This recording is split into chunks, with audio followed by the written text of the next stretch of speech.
Namaste, my friends, and welcome to this YouTube video. My name is Victor, and I help people navigate through their spiritual awakening or their ascension process.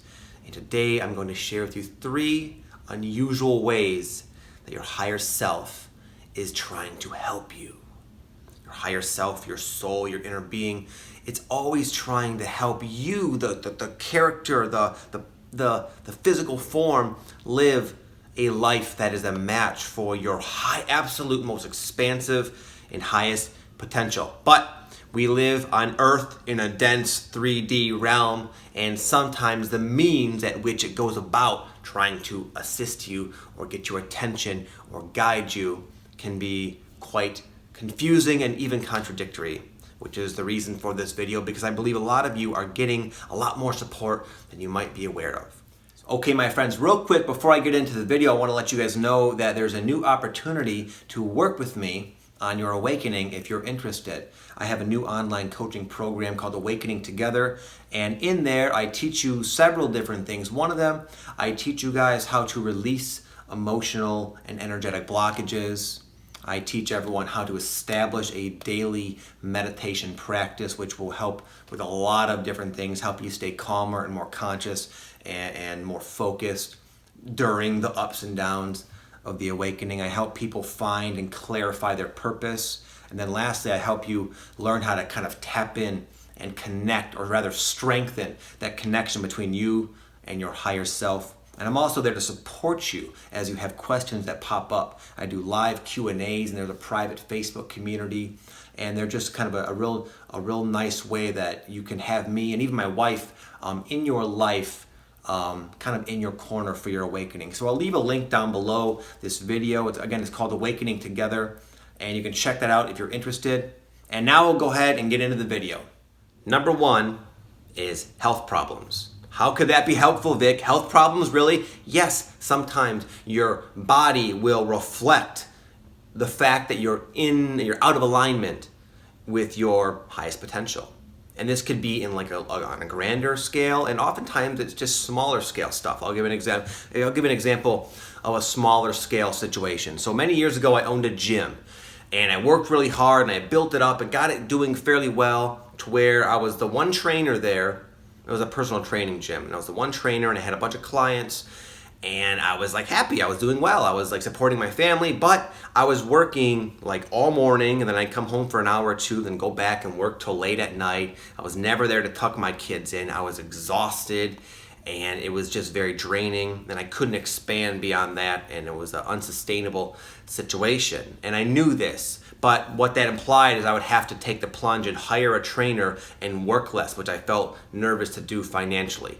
But what started happening, my higher self hooked it up with some tennis elbow or golfer's elbow, I forgot which, golfer's elbow in both elbows randomly for no reason that I could pinpoint, and I could not shake it. I went to therapy. I did all these different everything you could possibly find online to help it. It would not go away. So eventually I started saying, why is this happening? Because I was going through the awakening. I knew sometimes things happen to kind of send a message, and I sensed that. So I was like, why is this happening?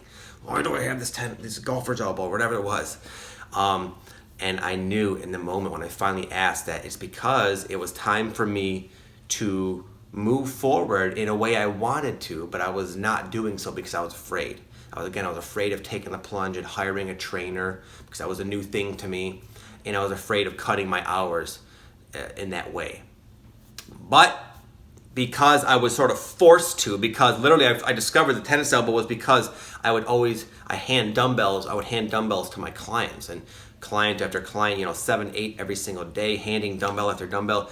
It was just a lot on my grip strength and my wrist, so I had to do it. It was like a health problem. I'm too young to be all jacked up with my elbows. So anyways, but what happened? I had a reason to provoke me to bust through that fear, and in doing so, I had a big upgrade and expansion in my life. I hired a trainer, and that allowed me to get more clients, and it worked out financially for me. I got my time back. I was able to be home at night and tuck my kids in, and my life was a lot better but I would have probably lingered in the safety zone for a long time had I not been sufficiently provoked with my tennis elbow. Number two is sometimes things can go incredibly wrong. So wrong that you have no choice but to resort to alternatives that only could have come about by you thinking way outside of the box. Essentially, there's a situation in your life that can be a lot better, and through crazy problems, so crazy sometimes that they'll get your attention, and then you, again, thinking outside of the box to think of something differently, sometimes it's the only means of getting you to that expanded version of your circumstance. And I'll give another example here. Many of you guys know I used to grow medical marijuana. When I first started with my buddy Andrew, we use this system, this hydroponic system called Oddo pots. It's kind of I'm not going to get into the details, but it's pretty legit hydroponic growing system, pretty easy. But we kept having all these problems. The pipes are so small, and they kept getting this bacteria, and we would spend hours flushing the system out and cleaning it and cleansing it, and we'd get it all perfect. And then 2 days later, this freaking bacteria was back. And it was so time-consuming having to keep up with this. It was a nightmare. It was going so wrong. We put all our eggs in this basket. It was our first grow, and we needed it to succeed because we put all our money into it, basically. And if it didn't succeed, we'd be totally screwed. The plants were dying. This freaking bacteria wouldn't stop. So we eventually had no choice but to take drastic action. We transplanted them into these other big pots and basically transferred into a whole nother growing style out of it was like abort mission and try something new and drastic. It was kind of a thing that people wouldn't normally do at that stage of the growth, but we did it. And that became our new awesome growing method. We had this awesome kind of a unique way of growing that worked beautifully for us. It was way easier, way cheaper, and we did awesome from that point forward. But that we are going to go about things in this certain way with the Oddo pots, and there's this other way that's so much better that our higher self like, hey, let's screw this up for these guys so badly that they have no choice but to think of this other alternative, and it worked out for us beautifully.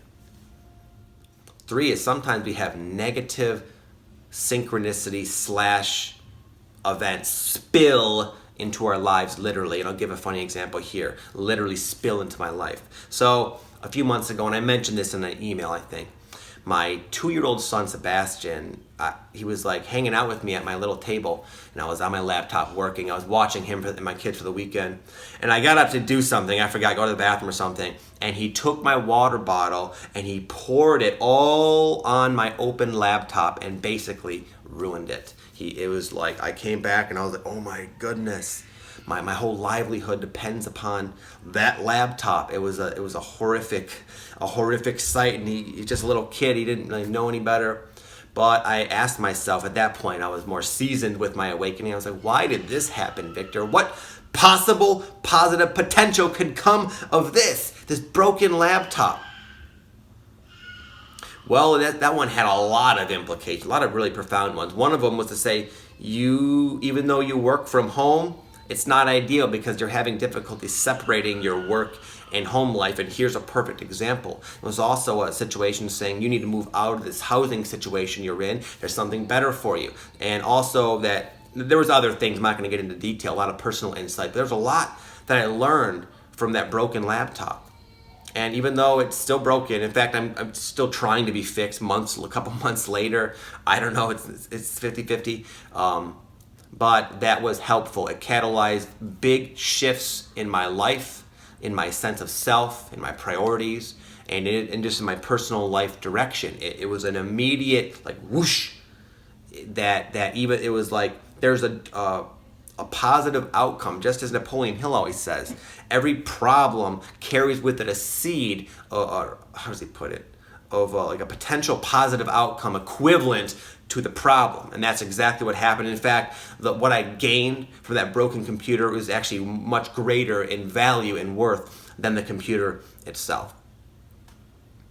So essentially, this whole thing is saying your higher self is trying to hook you up with a badass life, and amazing. You all are you're a soul. You're a divine spirit soul incarnate in this physical body, and your soul is waking up inside of you and demanding you match its potential that it knows it has. But again, it can do it in wishy-washy ways. But if you know that, then you can see these problems as massive, massive blessings and clear guidance for a brighter future. Okay, that's it, my friends. You guys all take care. I appreciate you watching. Again, if you're interested in coaching with me, I'll leave a link down below, Awakening Together. And other than that, you guys have a killer day, a great week, and a happy new year. Thank you. Namaste.